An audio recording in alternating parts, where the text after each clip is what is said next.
play devil's advocate with even that thought process is that someone on the outside that isn't a Christian, doesn't believe in God, would look at that and go, "Well, you're a Christian. That's not grace."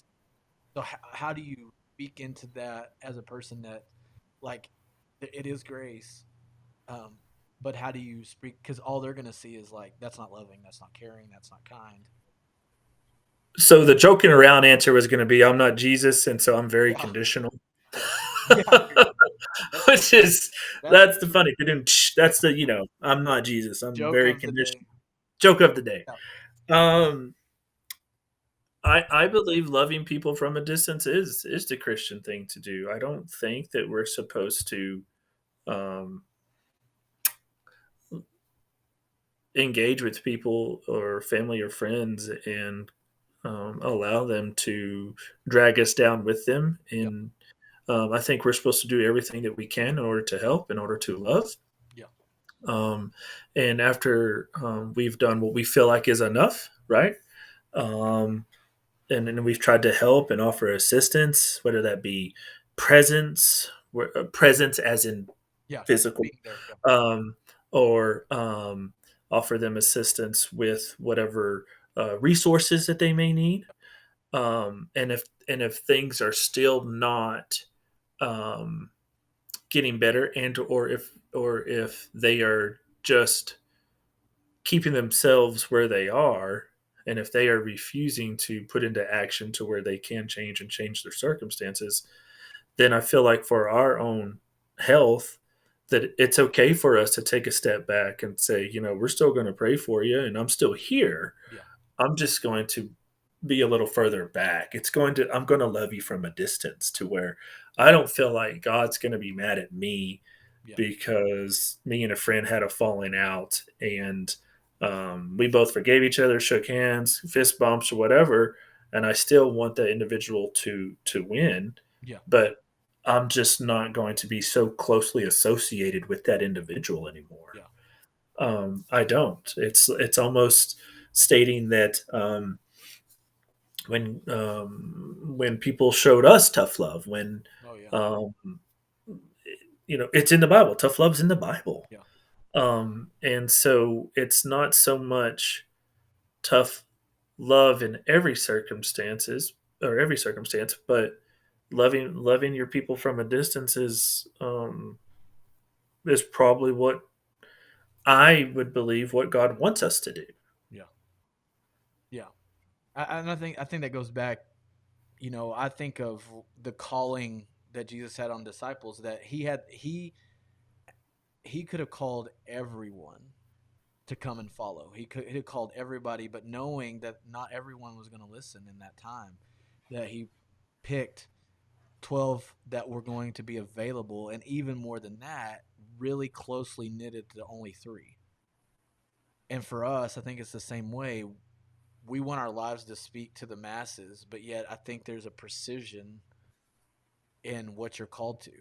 There's a specifics. I think that we think everything's always so broad, and that's why I think that it's so important that we just abide in where God has us, kind of stay in our lane, so to speak, because not everybody is gifted to do everything. We're not. Hmm. Hmm.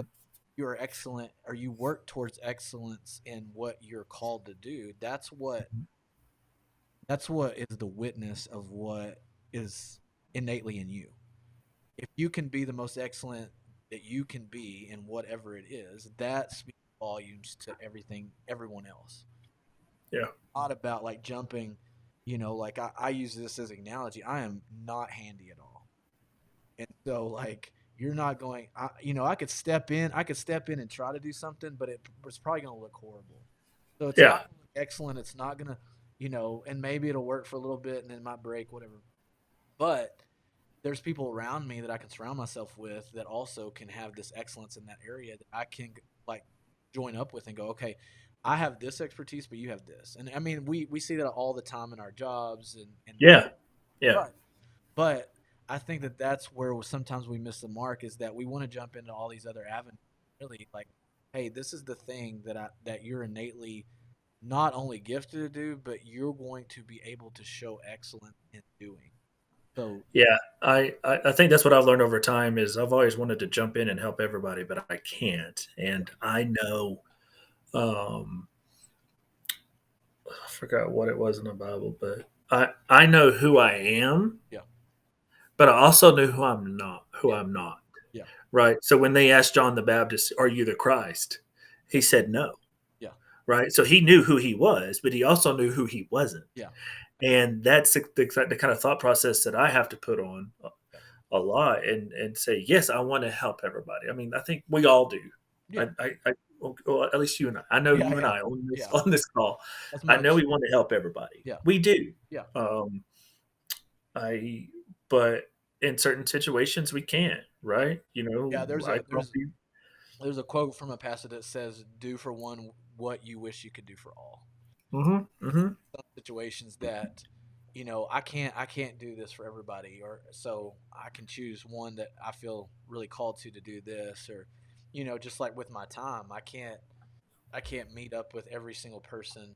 Hopefully I have moments that I can meet up with certain people and help them invest in leadership, this, whatever, and that they come out the other end. And I think that's the whole point. Like, we stay in the avenue, and hopefully the excellence that people see, they catch on to whatever their gifting is, and then it kind of branches out. Like, they can help an amount of people, and this person can, but we're going to be called to you. Like, I don't think, hopefully our excellence comes off to help those that will go out and do the same for others also. Right. Kind of like a domino effect. Yeah, Yeah. yeah, And that's how it reaches yeah. um, the masses. Yeah, I It's think that's domino effect. important. And I think that's the other thing, is that the expectation we put on ourselves is always saying the right thing, always doing, and I think, going back to grace, I don't think it's about that. I think it's about doing, again, trying to call out excellence as much as possible, knowing that failure is inevitable. It's going to happen. And Yeah. that you understand, hey, you know what? I can be better tomorrow. Today might have been crash landing, but tomorrow, hopefully, also from failure, people understand that that's going to happen in them, and it's okay to accept that. And like you always say, get up, let's go, let's keep moving this, even though today was horrible, or whatever. You didn't the way that you hoped to. So, um, so talking about grace, going back to that a little bit, for you personally, who is on and off a struggle, what do you think it would take for you to really fully accept that? Well, one more time, you cut out this a little bit. Okay, I said, in all the scheme of grace, like, what do you think it would take in you to finally go, okay, I really accept that, and not worry about that aspect of being okay with not being. I'm just gonna have to grow. I it's just a struggle that I am aware of and that I do fight with, and I think that's almost half the battle. Is I am aware that that's something that I do struggle with, and I have to remember at times when I do have those voices in my head or those thoughts in my head um, that try to solidify themselves as truth because the feelings aren't truth. Yeah, Um, and um, and I feel like at times what I believe um, of myself is not truth. yeah, And there's a difference, right? There's a difference between belief and truth. yeah, There is, right? You know, one of the preachers is like, "Yeah, I used to believe in the tooth fairy." Okay, there's no tooth fairy. Sorry for all the listeners. There's no tooth fairy. If you want to go a step further, there's no Santa Claus, and we all used to believe in yeah, Santa Claus. So, spoiler alert. Hopefully, no kids are listening. yeah, But I think with that struggle and me being aware of that struggle, it's tough on the daily um, because I do know what I've done is not who I am, yeah, And a lot of us still might get stuck in that, and it doesn't have to be drugs, alcohol. It can be other things, and I was going to say that's the everybody. flip side. You could be the richest. You could achieve everything, and Mhm. you are. Right. I mean, And I feel like, hard reality. yeah, and I feel like it's important for us, and I think we all forget at times. I know I do. We take it for granted. Is especially when I do when I do get stressed out and in dark places. Is we are, or I believe that we are a child of God, Yeah, right? And that is who we are. And it's not that I'm a firefighter or I'm a police officer. yeah, No, that's what you do. yeah, That's not who you are. I'm a student. I'm a grad student. I'm an elementary. No, that's what you do. It's not who you are. yeah, And me knowing this and practicing this, um, I I'm just gonna have to dig a little deeper yeah, every day. Just fight, and that's some days are easier than others. Some days are harder than others, and some days are great. yeah, yeah. I think that's a good point made up. I think that grace is finally aligned with identity. I mean, if you know who ultimately you are, it's easier to have grace upon what you're becoming because you know the end goal. You know the identity of which you're working towards, and so it's a lot easier to go. I'm not there yet. I'm not going there probably in the life, but every day in towards that or what my identity.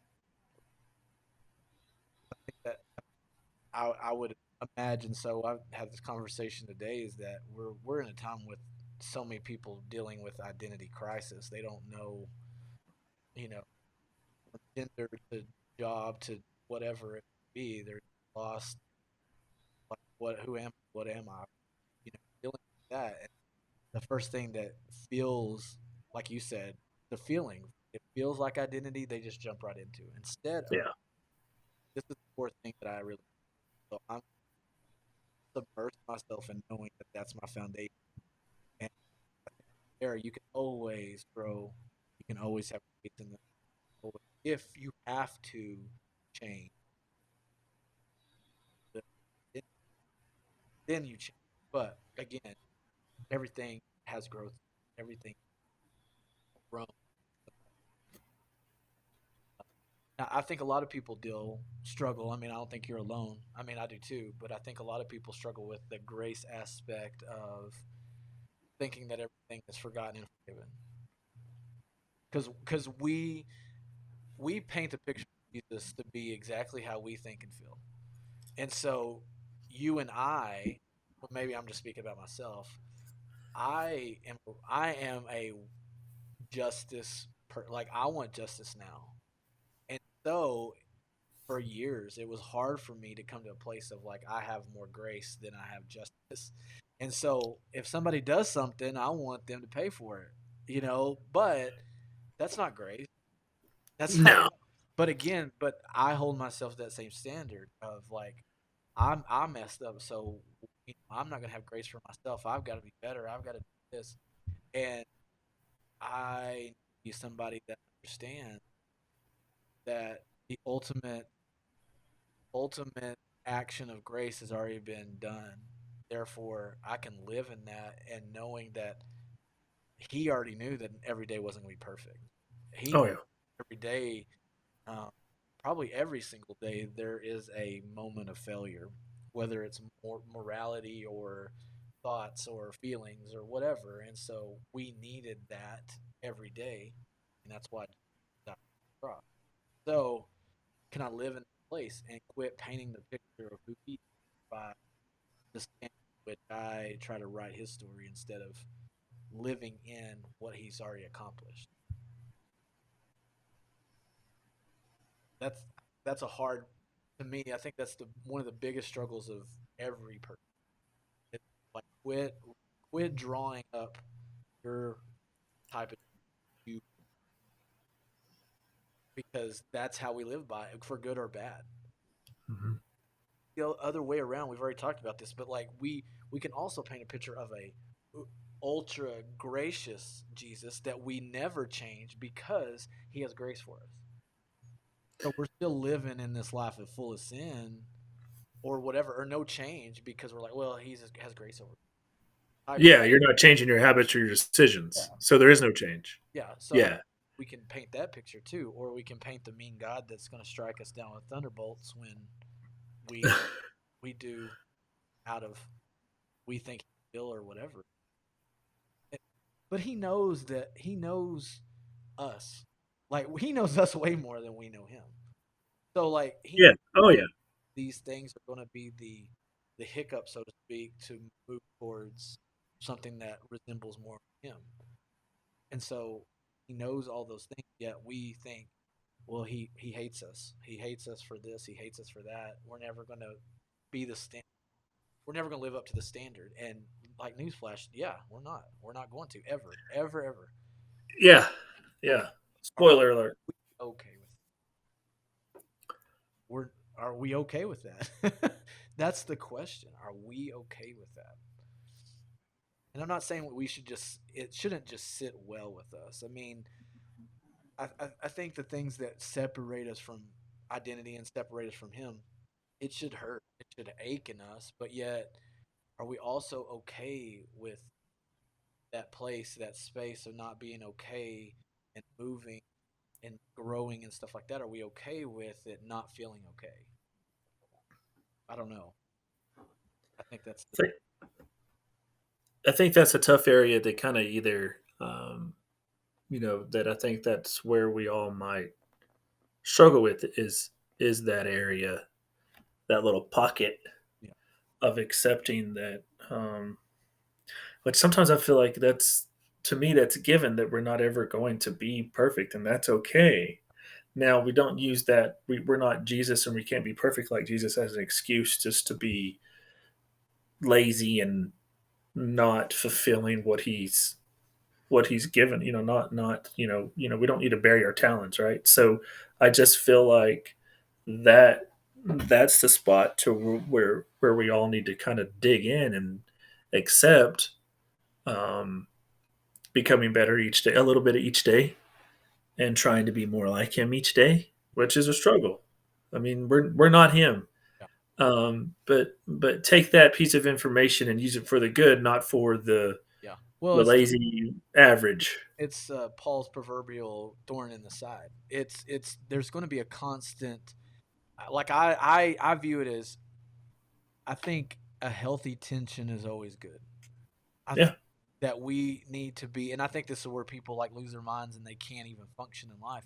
But it's okay to have some tension. It's okay to have like this just gnawing that okay, because I think that that's where drive and growth comes from. I think that we need to live with some of that, be okay with it, so that we understand. Hey, I haven't arrived. I haven't gotten to that place. Now, I will say, I think that we also struggle with some contentment. I think that sometimes there are things that are just going to be as good as it gets, and we're sometimes we cannot fathom being okay with that.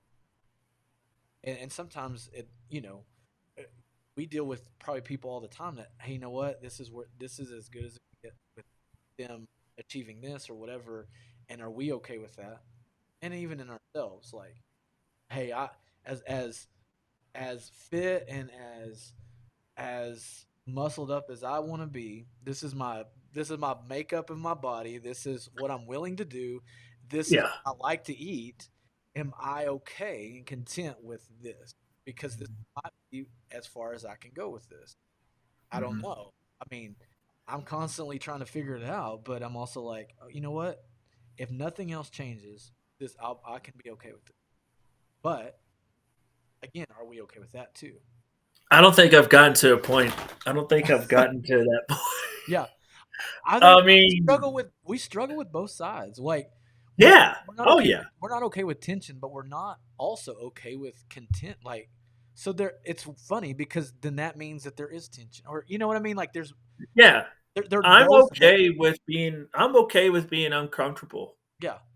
and I feel like that's what fuels me to continue to brainstorm, Yeah. continue to uh, not not knowing, or me knowing that where I am right now is not my lot in life, Yeah, and I'm cool with that. yeah, I'm great. I feel like right now in my profession, if I was just to maintain I'd be okay. yeah, I would be great. yeah, But and some people at work be like, "Oh man, yeah, you're lucky." I'm like, "No, this is still not even good enough for me. yeah. It's just not. I almost can't stand it some days." Yeah. But I Well, don't want to go on a rant on like, that. well, I mean, I was gonna say even for a lot of people that look at like my position and where I live and all that stuff, they're like, "Oh my gosh, are you? Why don't you want?" And I'm like, "If this is it, this has been great. Like I'm good with it. Like I Yeah. have no qualms about where I live, where my family is, how they have been, how we've been treated, all those things, and I'm okay living here for the rest of my life. I'm okay with that. But I'm still going to work on being better and excellent in the things that I do. And if that spurs it on to us moving or going somewhere else or having a different job or whatever, I mean, I'm okay with that too. But like, I mean, I think the older I get, I'm trying to learn what contentment looks in certain situations. Again, like I'm with you. I want to grow. I want to continue to do that.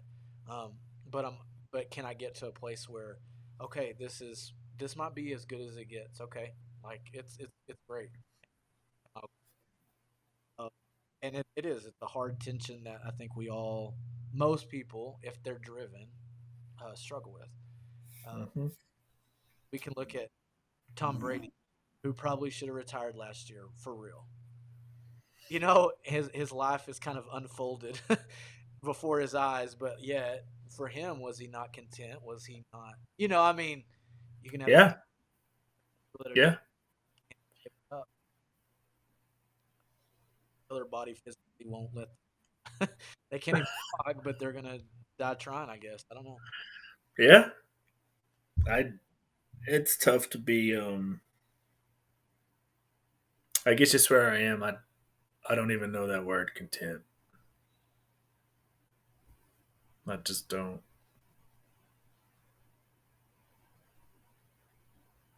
I feel like a lot of like our age has a lot to do with that. I think in the next 10 years we will learn more. What I think that we're still feel young enough to accomplish. And I'm not saying that even after 10 years we can't accomplish a lot, but I think the older we get, the more we understand what it looks like. Um, Probably. Yeah, that's right. And I feel like, I we have families, and we have um, people that are depending upon us. They're depending on on how we live, and what we do. And I feel like, you know, um, I have people watching me, my niece, my nephew, and I feel like um, it's my calling to take care of them, and um, so those days that I don't want to go on, that I don't want to press on, you know, that's, I have people depending on me, yeah, and I feel like that's an honor. It's not a burden. yeah, You know, um, and so I feel like that's why I am constantly brainstorming on what I can do better, because yeah, what I can do better, but what I can do better in order to provide for others. yeah, And so I feel like, and you're right now at 41, that, we feel like we might have some time to knock it all out. And I feel like we do. And then yeah, I believe that we do. Now, if I was 141, yeah. It'd be different. uh, our conversation might be different. I have conversations with older patients all the time, older residents all the time. They're in their 90s. Yeah, And so those conversations are different. But um, I feel like that's where some of that being uncomfortable comes from, is because I know I get to try to better myself in order for others.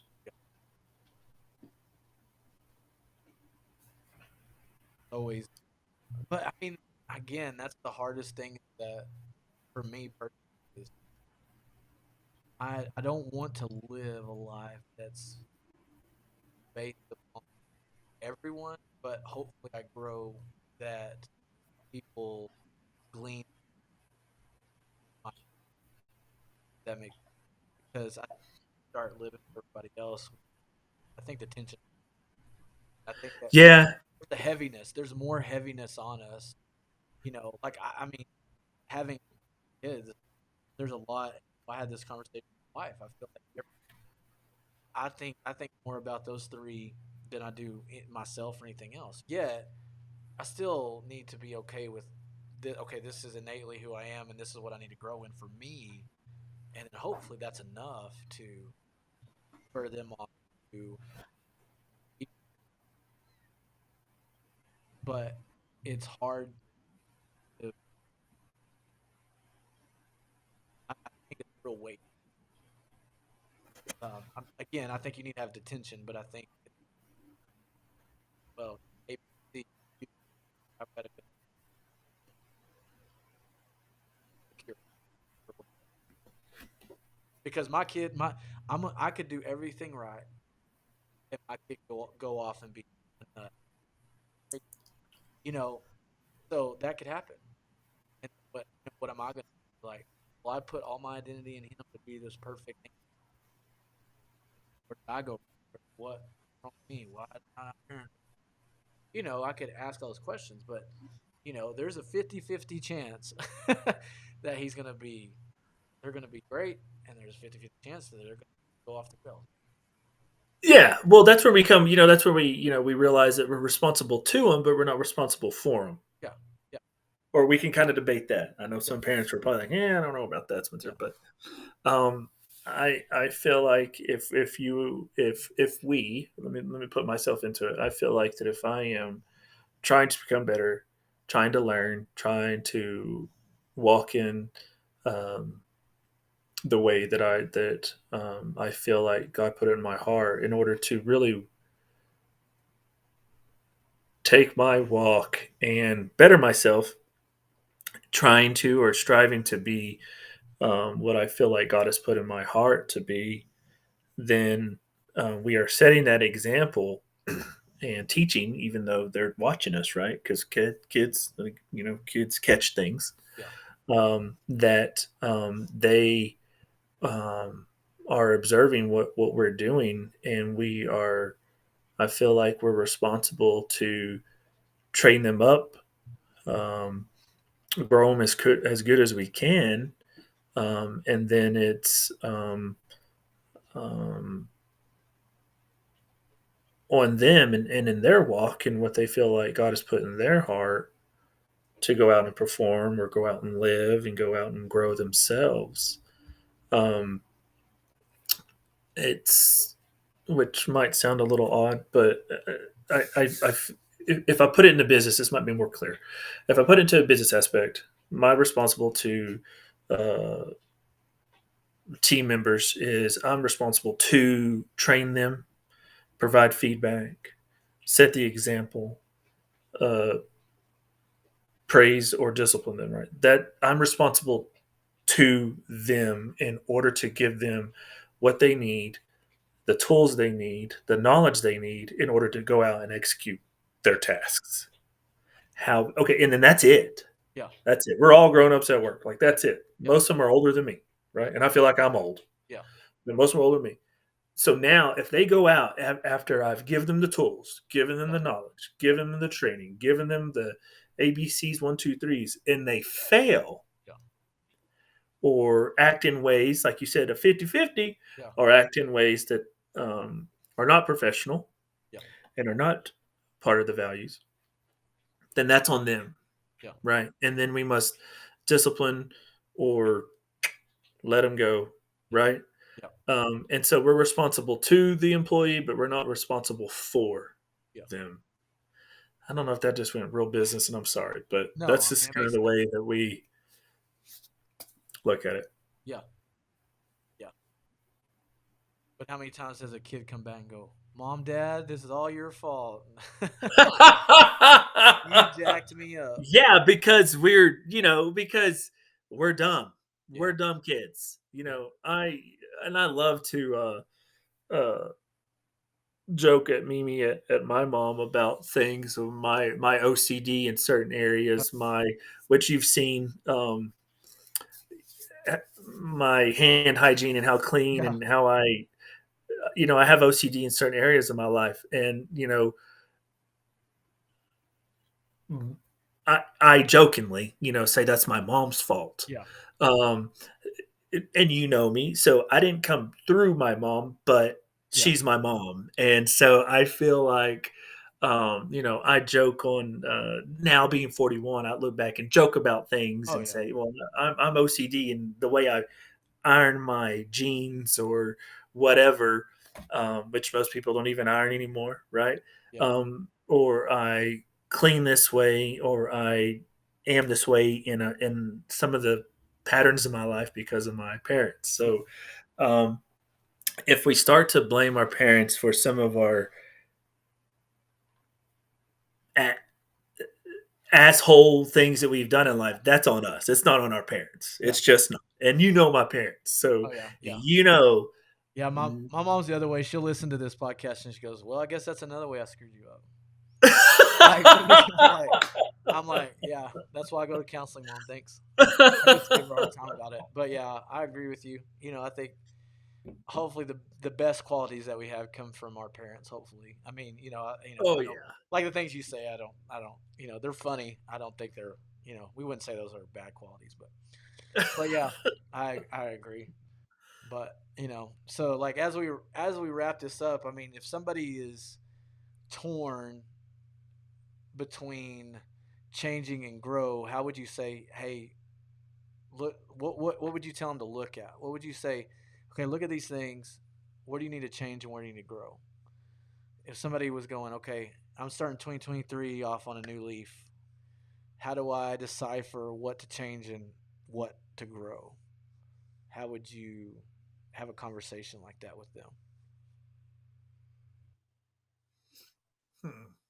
I think we could take it several different ways, but if we want to, one way we can take it is, or if what you are wanting to change or grow in is negative or is having a unhealthy um, reaction to somebody else or to yourself or to your health, um, man, that's a tough one, Brandon. I have no idea how to answer that.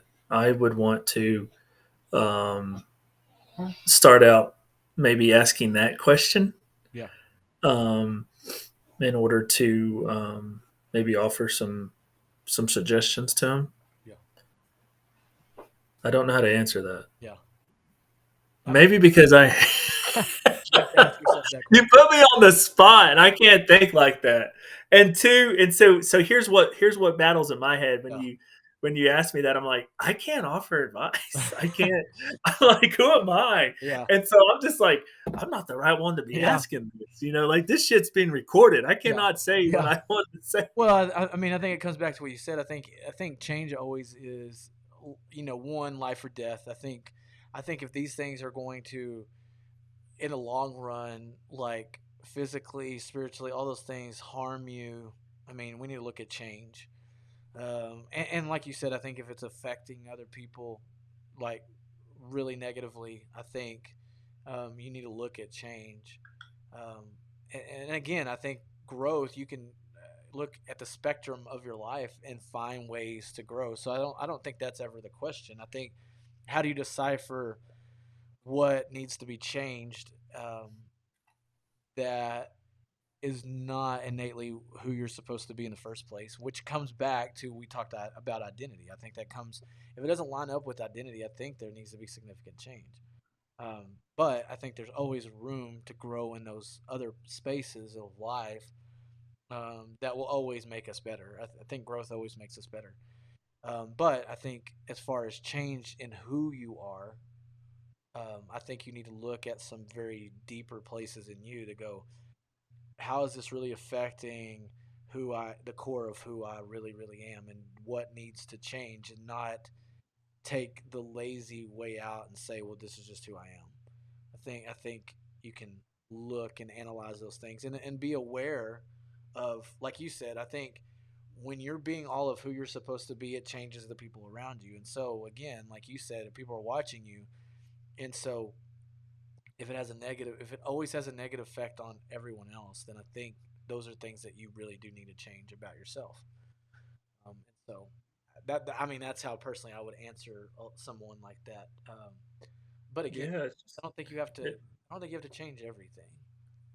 no, it's just just to kind of add and echo a little bit of what we said is if God puts something on your heart to work on, to pivot, to adjust, to change, to grow in, then I think we all need to stop, right? We need to just slow down and really listen to that and think on it, sit on it, marinate it, right? Chew it up a little bit, and then we can decide. In that still time, we can decide if it is something that we need to change, Yeah, something that we need to grow in, and is it is it a belief or is it a truth? yeah, And I think if we slow down enough um, to think on it and to really decipher if it's is it something that God's put in your heart, or is it the devil trying to keep you away from something that God has put in your heart? Um, then we'll be able to work on um, making the change that is needed, or um, growing in an area that you're already working on in order to um, become better. yeah, yeah. I think that's always take a step back from every situation. Go, okay, what does it look like long term? What is? I think that we need to be good at looking at the here and now, but I think the longevity of things, so we're either or. We're so focused on the here and now and not looking at the long term, and vice versa. We're like, well, let's look at everything else down the road instead of the now. Like for me, like the here and now has to be like my kid. Like I need to be present now because they're not going to be this age. They're not going to be little their whole lives. They're not. So let's look at this, and we'll worry about Yep. it. Vice versa. Like look at long term health. I need to look at things. I need to look at all these things for the long term. And so, but I think you kind of take a step back to check. Um, we used to say, "How's it with your soul?" All these sayings, "How is it with your soul?" What is the things that draw you closer to the things that you're supposed to be, identity wise, all those things? And what are the things that are really taking you away from who you are and who you're supposed to be? So I think we always need a view, everything. I mean, we just kind of, especially us that are driven, we want to continue to just go, go, go. And sometimes that step back, okay, this is what the situation looks like right now. Am I losing? And we've talked about this in a prior podcast. Is it taking away from who I am, or is Mhm. it moving me forward in that place? But that's a good conversation. Hopefully we stumped you like Spencer was just stumped, and you have to think. You have to think about these. You have to, and that's why we do these podcasts. It's just more of contemplative. Even us as we're talking on this, we're processing a lot ourselves. So hopefully, And let them know this is live. I have yeah, no notes. This is just yeah, this is yeah. yeah, this is a I good old I think the conversation. first podcast we did, I had all these little notes, and I was like, you know what, it's better to try to do this on the fly because we're processing these things. I think Hmm. it's real, it's raw, and hopefully we come off honest, and this This is the things that we process. These are the things that we think about. These are the things that currently are going on in our minds that we're trying to kind of navigate through. And I think a lot of people are the same way. Maybe they're not thinking about these things exactly like we are, but maybe it makes you think about, oh man, like, do I need to change? Yeah, hopefully something we said, will provoke a little thought. Yeah. So yeah, that's our goal is to make you think, hopefully, a little bit. Mhm. Yeah. Get something out of it. All three of all three of you that listen. So Hey, Mimi. yeah. Anyway, this is the first one back in 2023. We'll have a lot more to go. We talked about this might be a two-parter. This was a little longer, which is good, but this might be a shorter two-parter, so you get two out of it. So if you listen to the first part near the end, you'll go, "Oh, where's the rest of it?" It'll come next week. So I love you guys. Thanks you for the ones that do come on, listen. You can find us on all the platforms. You can find us on YouTube for the video, and hopefully that you'll have a great rest of the week. And thank you for coming on the podcast and listen to us. We'll talk to y'all next time. See you later. Later.